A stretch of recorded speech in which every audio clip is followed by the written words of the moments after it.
Hello for the 32nd week of Ordinary Time, November 9-10.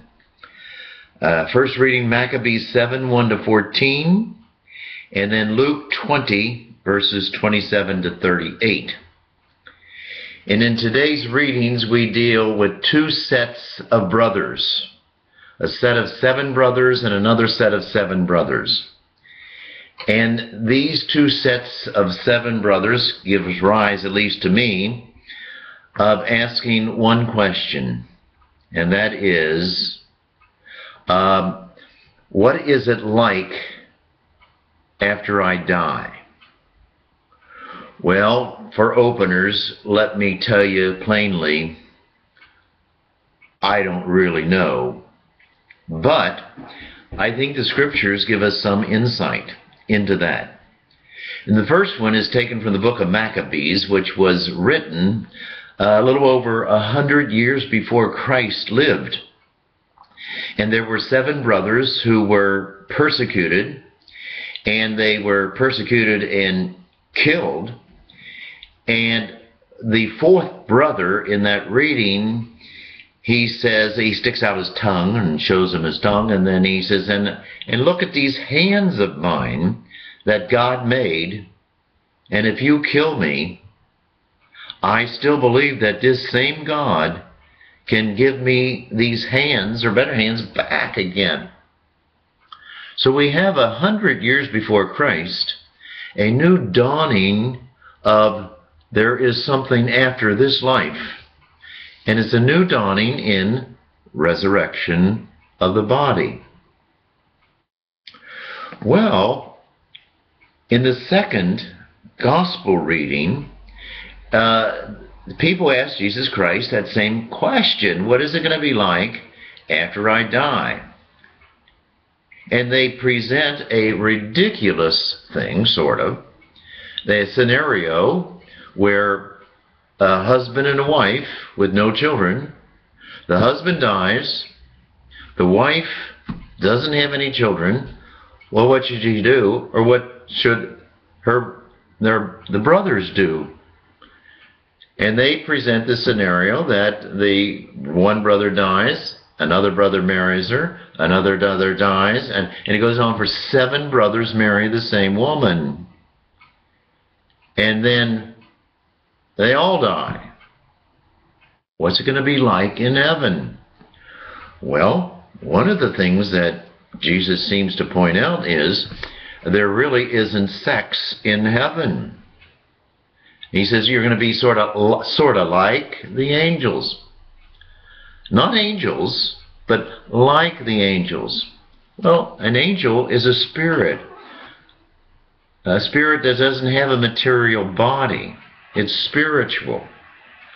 Men and women have a spirit and they have a body. That's our definition.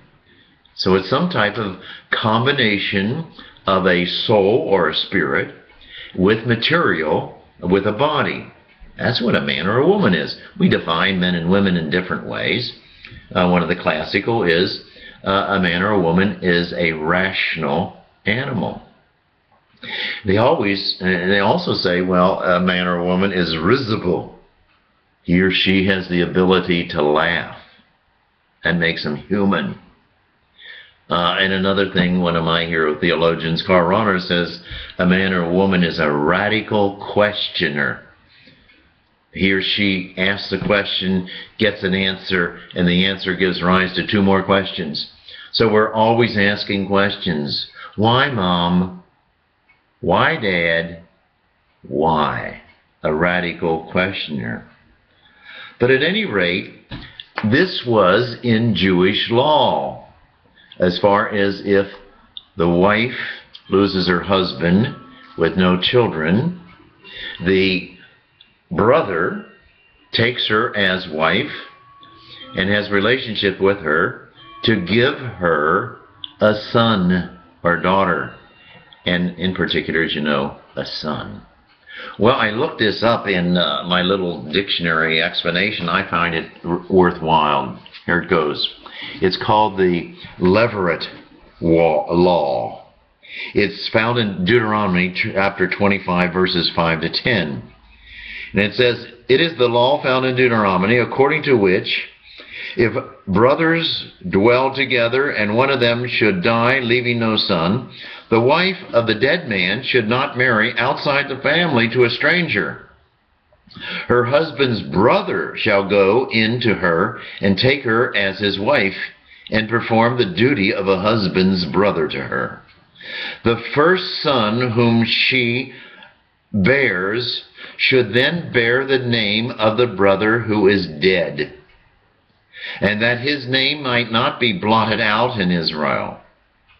Should the live brother refuse to accept her on these conditions, then she is entitled to denounce him publicly to the elders in the city." Get this.